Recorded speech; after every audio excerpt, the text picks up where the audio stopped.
गंजाम जिले में आईपीएस स्तर में अदल बदल होती निर्वाचन समय ब्रह्मपुर एसपी दायित्व थे डीआईजी सार्थक षडंगी दक्षिणांचल डीआईजी होती सेपटे निर्वाचन समय बदली होता ब्रह्मपुर एसपी शर्वना विवेक एम पुणी थे ब्रह्मपुर एसपी रूप में फेरी सेपटे गंजाम एसपी जगमोहन मीना स्थान में कंधमाल एसपी शुभेन्दु कुमार पात्र गंजाम एसपी रूप में बदली होती। अधिक सूचना दक्षिण ओडिशा मुख्य प्रकाश पट्टनायक पाखक जावा। प्रकाश, गंजाम जिले में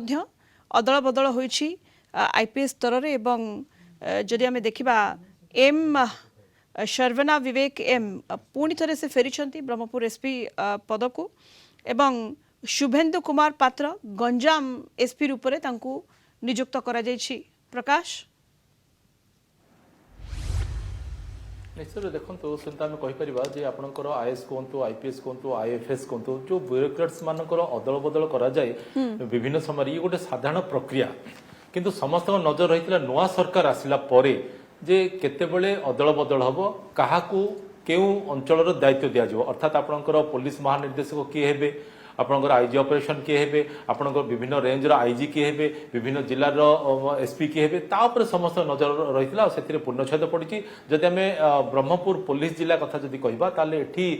डॉक्टर शर्वना विवेक एम पूर्वर एसपी रूपे दायित्व तुलाई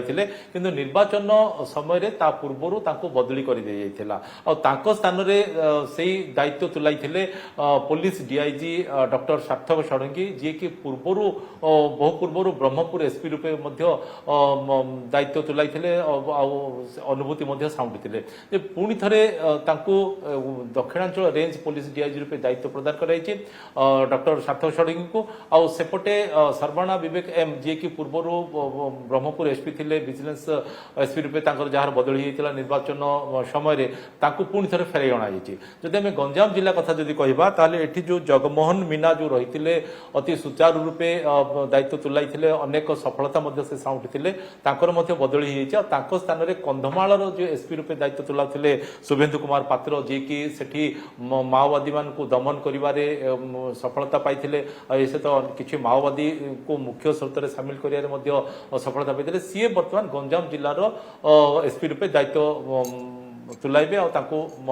पोस्टिंग कराई तो ये कथा आगु को देखो शारदीय पूजा अच्छी दुर्गा पूजा कथा कहतु परवर्ती समय लक्ष्मी पूजा कथा कहतु काली पूजा कहते यही सब पूजा समय साधारणतः जो प्रकार गोटे लॉ एंड ऑर्डर उपरे समस्त टिके नजर रही है किसी जदि आम कह क्रिमिनाल्स माने से टाइम टिके सक्रिय हो उठती तो तांको दमन करिवार मध्य आवश्यकता रही जेहेतु यही दुई जन कथा मुझे कहली डॉक्टर सार्थक षडंगी कथा कहतु कि डॉक्टर शर्वना विवेक एम कथा कहतु जेहेतु अनुभूति थिला ब्रह्मपुर सहर रे ब्रह्मपुर पुलिस जिले में एणु निश्चित रूपे बोधवे किसी असुविधा हे ना अंपटे जो शुभेन्दु कुमार पात्र कथा कहते कंधमाल जो मैंने जी कि माओवादी को दमन कर सक्षम होते किसी असुविधा हे ना गंजाम जिलार लॉ एंड ऑर्डर को नियंत्रण करने सबकि को सुचारू रूपे करने कारण ये जो दुई जन कथा कहे आम सार्थक षडंगी कथा कहतु कथा जब कह ब्रह्मपुर एसपी रूपे दायित्व तुलाउले डीआईजी रूपे किंतु अन्यपटे आम देखुचे से जो निर्वाचन चलता निर्वाचन को शांति श्रृंखला सहित सुचारू रूपे कर से सफल होते एणु जो तीन जन जाक ऑफिसर बर्तमान जो मैंने गंजाम को पुणी थे फेरी कथा जब आम कहवा बेस अभिज्ञता रही अनेक अनुभूति रही एणु आशा करवा जे जमीक पूर्वर जमीक गंजाम जिले में गंजाम पुलिस जिला कहतु ब्रह्मपुर पुलिस जिला कहतु उभय जिले में सबकि नियंत्रण रहिबो शांति श्रृंखला सबकि ठीक रहिबो। बहुत बहुत धन्यवाद आपको समस्त सूचना प्रकाश पट्टनायक दक्षिण ओडिशा मुख्य आम सहित जोड़ी होते सीधासल अधिक सूचना दूसरे।